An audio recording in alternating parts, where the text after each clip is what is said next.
Olá, professora, boa noite. Nós somos o grupo da equipe 3, certo? Do tópico 3. Nós iremos apresentar agora o nosso seminário, né? Com o subtema Ciclo da Alfabetização nos anos iniciais. Então, para dar início a isso, eu vou apresentar a senhora, a nossa equipe, que é Isabela Silva, eu, Raquel Gomes, né? Yasmin Ferreira dos Santos, Jane Cléa Alves de Lima Andrade e Janeide Firmini. E também Deise Catiusca Soares Barbosa. Essa aqui é a equipe, né, que ficou com o tópico 3 do livro, tá certo? Então, nossa disciplina é letramento e alfabetização, como a gente está estudando, né? E o nosso tema é ciclo de alfabetização nos anos iniciais do ensino fundamental. As práticas e as intervenções didáticas, né, desse ciclo de alfabetização. E o nosso subtema, não é, que é do tópico 3, eu fiquei com o tópico 3.1, eu e Isabela, né, e nós iremos falar alguma coisa aqui do que a gente entendeu sobre essa prática, né, e as intervenções didáticas, né, na alfabetização. Então, o nosso tema, né, do tópico 3 é práticas e intervenções didáticas no ciclo da alfabetização, aprendizagem do sistema e consolidação da alfabetização. Então, a gente vai falar sobre isso, né, sobre a aprendizagem desse sistema e como ele se consolidaliza, né, na alfabetização. Então, eu separei alguns tópicos aqui que vai ser falado, né, nesse tópico 3.1, que sou eu, Isabela. E o tópico diz o seguinte: o primeiro, eu vou diferenciar um pouco o que é letramento, né, de alfabetização, contextualização, para a gente dar início ao que realmente o tema pede, né? E também vamos dizer o que é o sistema de escrita alfabética, né? O que é esse sistema de escrita? E as propriedades, né, que as crianças devem ter para poder se tornar um indivíduo alfabetizado. Também vamos falar da consciência fonológica e da teoria da psicogênese, né? E Isabela também vai dar um exemplo de uma atividade, né, que a gente pesquisou sobre esse tema, que a gente vai falar a partir de agora, tá? Então, como a gente diferencia, né, o letramento da alfabetização? A gente sabe que alfabetizar, né, é a criança saber ler e escrever. Isso significa, resumindo, né, o que é alfabetizar. Mas nem sempre o indivíduo que sabe, né, os grafemas, que sabem as letras, ele é um indivíduo letrado, né? E também o contrário. Às vezes a criança é letrada, mas não é alfabetizada. E a gente sabe, né, que esses dois são indissociáveis. O letramento e a alfabetização, eles têm que casar, têm que andar junto, não é? É tanto, né, que tem uma frase, né, que diz que nós devemos alfabetizar letrando. Então, a diferença é essa. Alfabetizar é quando a criança sabe apenas o código, quando ele é só um copista, ele não entende aquilo que ele está escrevendo.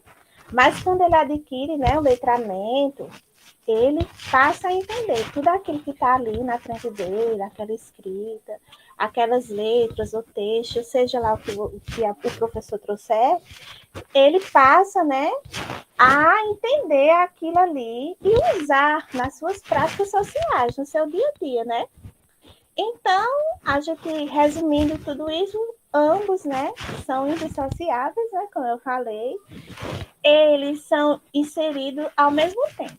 Então, do jeito que a gente alfabetiza, a gente também tem que letrar, né? E às vezes a criança já vem com esse letramento, com algum conhecimento do mundo, né? E sempre a gente deve abordar isso, o conhecimento prévio do aluno, para podermos começar a ensinar a alfabetizar, né? Então, esse é o tópico, né, de diferenciamento, de letramento e de alfabetização. Também, não é? O sistema de escrita, né? Como se dá esse sistema de escrita? O nosso sistema de escrita, ele é notacional. Ele não é apenas um código, né? Porque um código é só um registro. eu posso pegar o código e mudar, né? Mas o nosso sistema alfabético, ele é notacional. Por que ele é notacional? Porque ele é amplo. Ele tem vários significados. Ele trabalha o cognitivo, ele trabalha o fonológico da criança, né? Ele aprende os fonemas. E também ele significa o quê? Que aquelas letrinhas que eles estão escrevendo ali têm um significado para ele, né? Não só ele decodificar, aprender só os códigos, né? Então, por isso que ele se torna um sistema notacional, certo?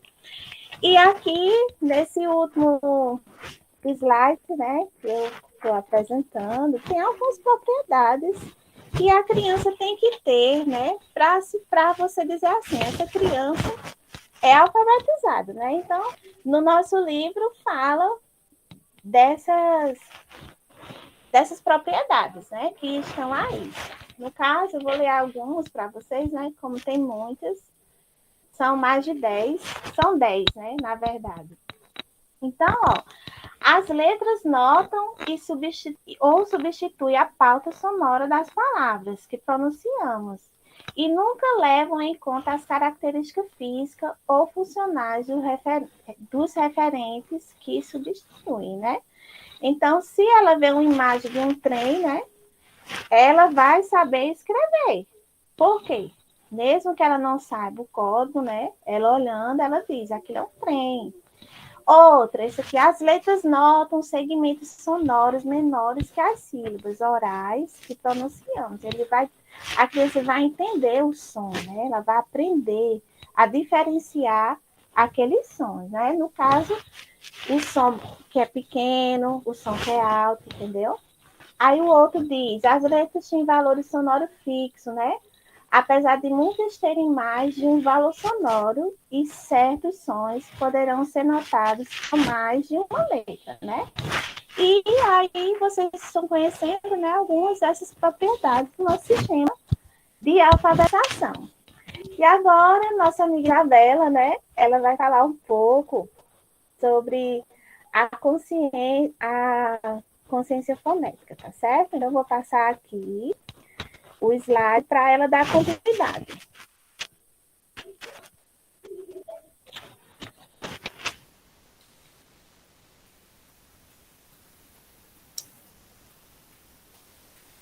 Boa noite, professora.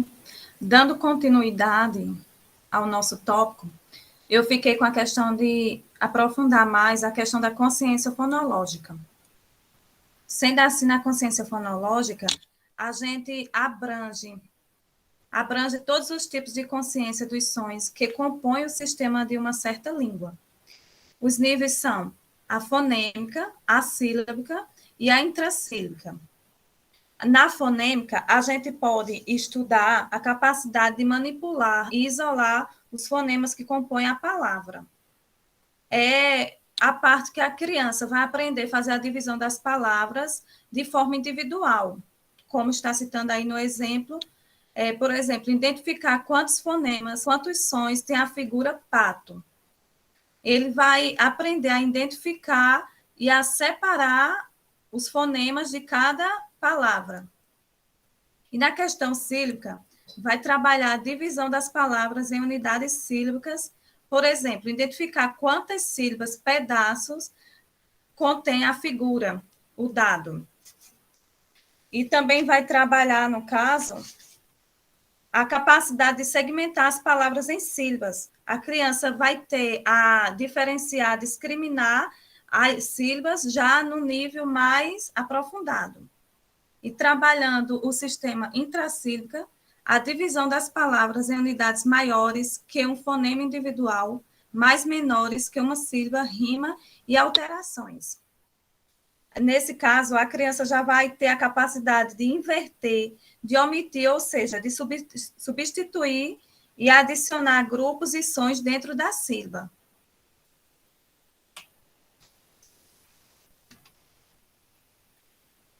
Pode passar, Raquel.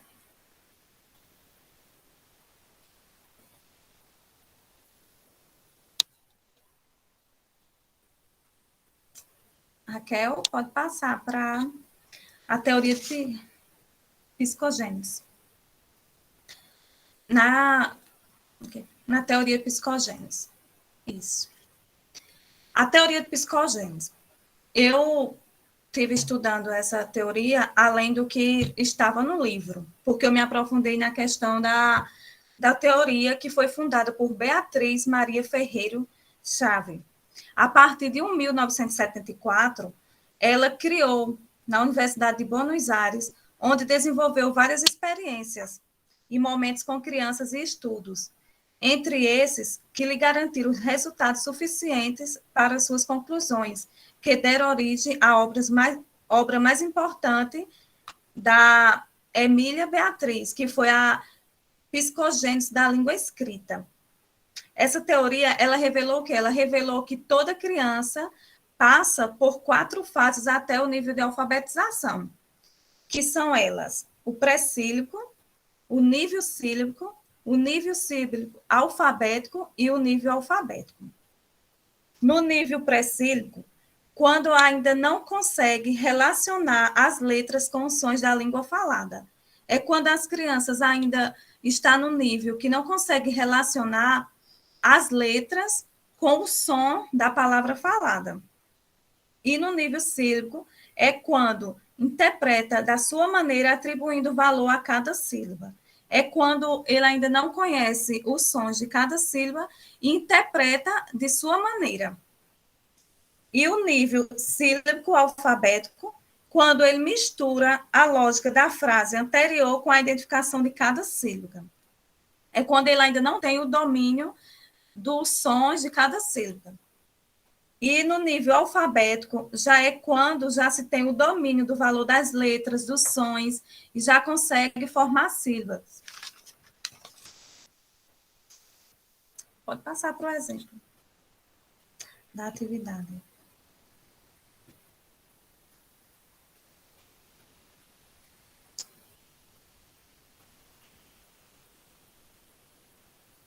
Aqui a gente tem um exemplo de atividade que a gente pode trabalhar em sala de aula.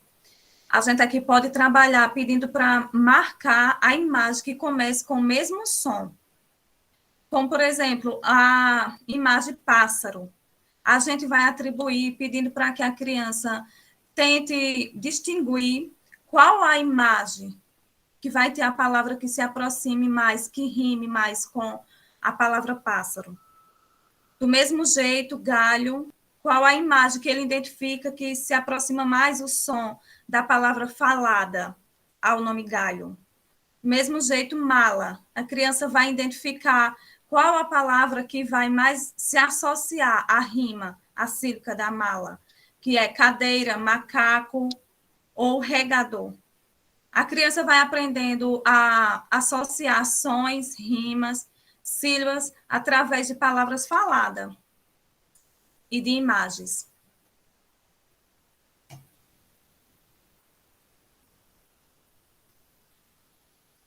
Pronto, agora eu vou passar para o próximo tópico com a nossa colega.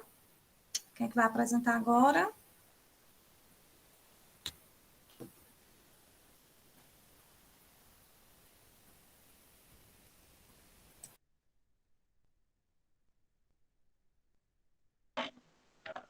Boa noite, professora. Continuando aqui no nosso seminário, e eu escolhi um tema, letramento, condição adquirida por quem o faz. Por que escolhi esse tema? Pelo fato de sermos docentes e nos preocuparmos com as estratégias de ensinar as crianças a ler. Estamos em uma formação para este fim, de buscar meios de contribuir com o desenvolvimento das crianças a aprender de forma objetiva. Mas que estratégias são estas? Através de uma lousa, de uma parlenda. E o interessante da parlenda é a facilidade que o aluno, que a criança tem em distinguir os nomes pelos desenhos.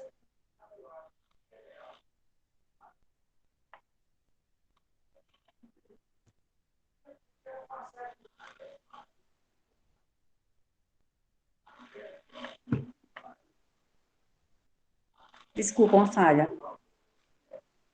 Como vemos nos conteúdos estudados, podemos ver que, na contribuição de Jolie Libert, que entende que é lendo que nos tornamos leitor, e é lendo para as crianças de forma divertida, criativa e objetiva para as tornarem também pequenos aprendizes na leitura. E para cada tipo de leitura, com uma aprendizagem de uma forma a entender. Exemplo, quando ensinamos palavras cruzadas, como letras grandes e coloridas, despertamos o interesse da criança. Quando ensinamos de forma que a chame sua atenção com livros infantis, usar música com letras alfabéticas para que elas venham a memorizar. E o professor, quando lê para as crianças, está passando estratégia de leitura nesse contexto de ler para as crianças e promover a aprendizagem de leitura em tudo o que vamos fazer, falar para a criança, para que estamos fazendo, o porquê estamos fazendo, o que estamos fazendo, onde estamos começando e onde paramos, minuciosamente, assim ensinando aos nossos pequenos. E aqui é a minha participação. Prossiga, por gentileza.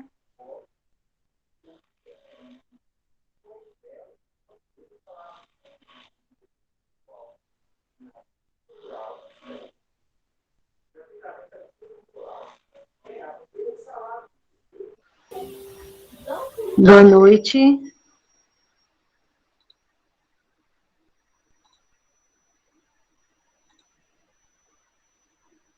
Boa noite, professora. Boa noite, meninas. A gente vai falar um pouquinho agora sobre práticas e intervenções didáticas no ciclo da alfabetização e produção de textos. Então, a gente viu as meninas falaram sobre algumas técnicas na questão do letramento e alfabetização, e aí a gente vai estar se aprofundando mais sobre textos orais e textos escritos. Eu irei falar inicialmente sobre os textos orais, né? A questão da oralidade na educação infantil. E antes da gente falar sobre a oralidade, eu trouxe a citação aqui de Brasil 2012, página 26, que está lá no livro, onde ele fala que texto é um elemento mediador do processo de interação verbal estabelecido entre os interlocutores, numa dada situação de interação. Então, o texto, a gente costuma sempre pensar nele como algo escrito, né? Só que o texto ele vai muito mais além do que isso, né? Eu vi que estudos mostram, né, que crianças, a partir dos 12 anos, elas já apresentam uma oralidade muito boa. Algumas crianças já apresentam uma oralidade muito boa e outras apresentam uma oralidade diferenciada, um atraso na oralidade. Então, a gente pode ver que tudo isso está ligado a questões de ambiente familiar. Então, o ambiente familiar, ele vai contribuir muito referente à oralidade da criança.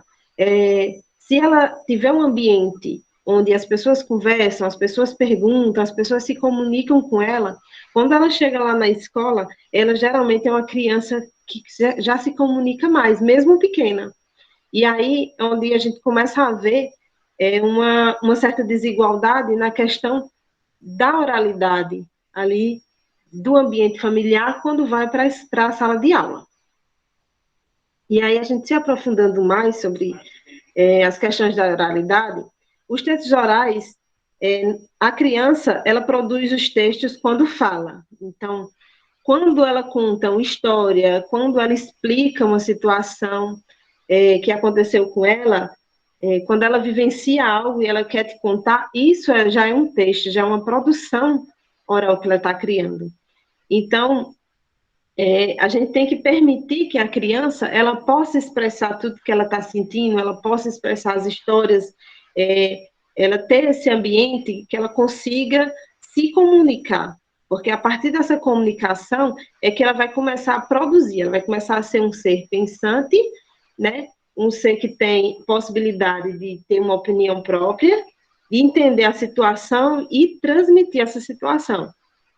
Então, Eu destaquei aqui que a gente tem que dar as experiências diferentes à criança, né? Como educadoras, futuras educadoras, a gente tem que permitir aí no ambiente escolar que a criança ela tenha experiências variadas para que ela possa entender situações diferentes e conseguir, dentro daquela situação, se expressar, contar uma história, e a gente precisa ouvi-las, né? Então, é muito importante nesse processo de oralização da criança o ouvir, né? Deixar ela expressar da forma dela e a gente ouvir tudo que ela tem para falar. E também o conteúdo, né? A importância que, no livro lá destaca, a importância que a gente tem que dar sobre esse conteúdo na educação infantil. Ter realmente uma visão de enxergar essa necessidade, de que a gente tem que prestar atenção que o processo de leitura, ele começa lá na oralidade. Eu trouxe também um exemplo que ele usa lá no livro, os elementos conceituais e metodológicos para a definição dos direitos de aprendizagem. Que aí ele destaca, né, as 5 dimensões da oralidade, e que elas precisam ser trabalhadas, né, nas turmas de alfabetização. E aí essas 5 dimensões a valorização dos textos, da tradição oral, a oralidade do texto escrito, a relação entre a fala e a escrita, a produção e compreensão. E também é um processo importante nesses gêneros orais, né? Então, ele destaca lá nesse documento, que é bem interessante, depois é bom a gente dar uma olhadinha, que eu estava lendo ele, são bastante páginas, e ele é muito importante, que ele fala sobre esse processo, né? Ele dá esses 5 patamares e ele discorre sobre eles. E ele é muito importante nesse processo da educação infantil quanto à oralidade e à escrita. Então, eu trouxe alguns exemplos aqui de como a gente pode trabalhar esses textos orais, né? Então, os textos orais, eles podem ser trabalhados em sala de aula com lendas, com parlendas, com cantigas de rodas, né? Trava-línguas, eu até trouxe um trava-língua aqui. Então, tudo isso vai fazer com que a criança ele comece a desenvolver a fala e a perspectiva da palavra, e ele vai começar a expressar, desde pequenininho lá, as pequenas palavras que vai fazer a diferença no desenvolvimento futuro da língua dele. E um exemplo de atividade foi a roda de conversa sobre assuntos diversos. Então, lá no livro, ele traz vários exemplos de atividades que a gente pode fazer para desenvolver a oralidade da criança em sala de aula. E aí, ele dá essa atividade de roda de conversa, que pode se dar da seguinte maneira: você pode chamar as crianças, senta, pode ser em círculo, no chão ou nas carteiras, e aí você pode perguntar a eles: como foi o seu final de semana? O que vocês fizeram no final de semana? E aí cada um deles vai contar como foi. Isso já é uma produção textual e é o desenvolvimento da oralidade deles. E aí eu também trouxe um material extra que eu achei muito interessante, que são exemplos também, e aí eu vou destacar alguns deles, que são exemplos de algumas atividades que a gente pode fazer em sala de aula para ajudar as crianças nesse processo de oralidade, né? Uma das dicas é não adivinhar o que a criança quer dizer, né? Então, deixar ela expressar, não terminar a frase para ela, né? Ficar sempre da mesma altura dela quando conversa, propor situações em que ela precise expressar como ela se sente, como eu falei, contar sobre como foi o final de semana, como foi alguma experiência que ela viveu. Brincadeiras de imitação também ajuda muito. Atividades que trabalham com os órgãos do corpo, atividades que a gente possa usar a língua, a gente possa usar os lábios, né? A fala, então tudo isso vai ajudar eles. colocar objetos em caixas e pedir para ele produzir alguma coisa, falar sobre aquele objeto, oferecer instruções, né, que envolvam o conceito de esquema corporal, tipo, ficar em pé, sentar, trabalhar rimas também, então a questão de cantar batendo palma. Então, aqui ele trouxe diversas situações que vão fazer com que a criança ela possa desenvolver a oralidade. E eu achei muito interessante a questão da oralidade, porque muitas vezes a gente, quando pensa na produção de texto, a gente só pensa na escrita. E a gente pensa que uma criança de 2 anos, 3 anos, ela não está produzindo um texto, né? Às vezes vem esse conceito. E ela está assim, né? Ela, a partir do momento que ela começa a se comunicar, a falar algumas coisas e a contar alguma história, tudo isso é uma forma dela expressar, ou seja, dela oralizar um texto. Então, por fim, eu gostaria de enfatizar que o trabalho com a oralidade ele é fundamental, né, no processo da alfabetização das crianças, e ele precisa ser um projeto com intencionalidade, né? Então, os professores têm que pensar nisso quando vai fazer o seu planejamento. E agora a gente vai falar sobre a questão, e às vezes falar para a gente sobre a questão da produção textual, né? Obrigada. Boa noite, professora. Deise, tira a tua apresentação, por favor. É só botar para a apresentação. Sim.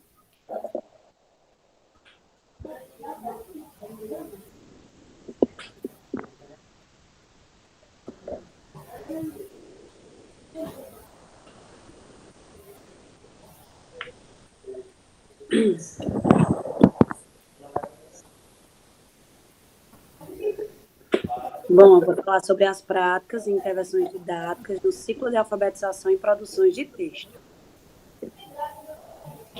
Ler e contar histórias, isso enriquece o desenvolvimento de qualquer criança. A leitura, o ato de ouvir, o que as pessoas leem, estimula a concentração, a criatividade, o raciocínio infantil, a imaginação dela.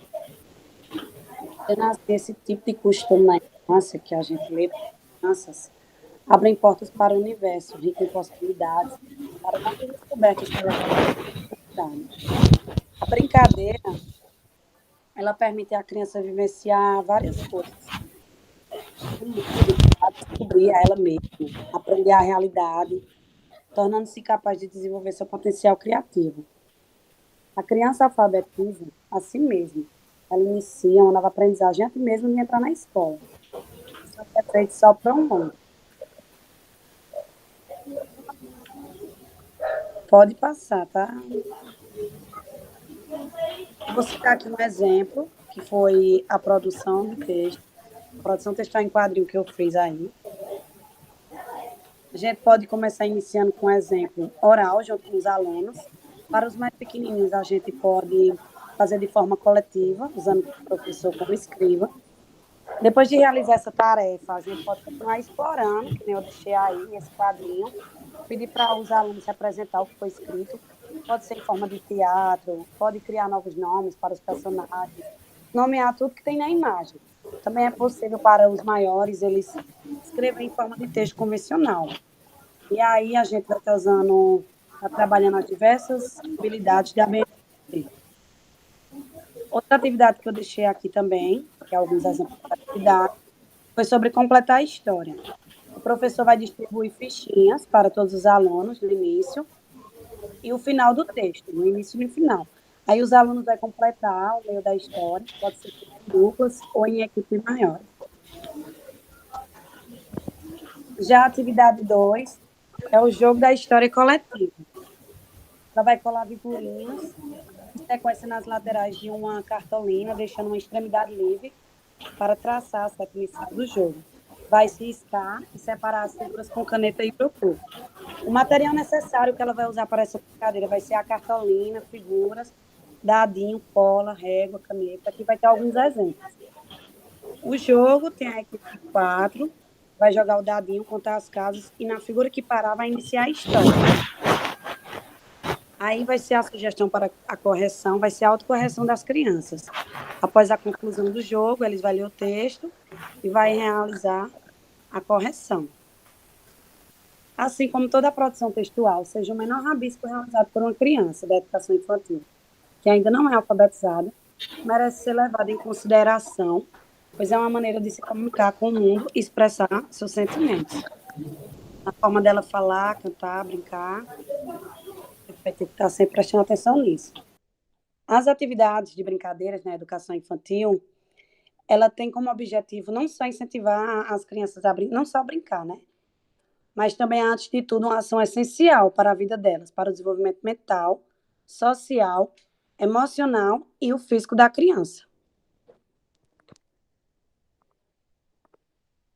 E é isso.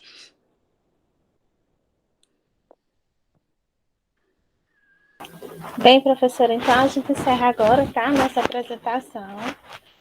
A senhora analise aí, olhando alguns critérios do nosso nervosismo, mas a gente aprendeu muita coisa, né? Nesse seminário, aprendemos a pesquisar, a ver as coisas melhores. As meninas, alguém quer falar mais alguma coisa?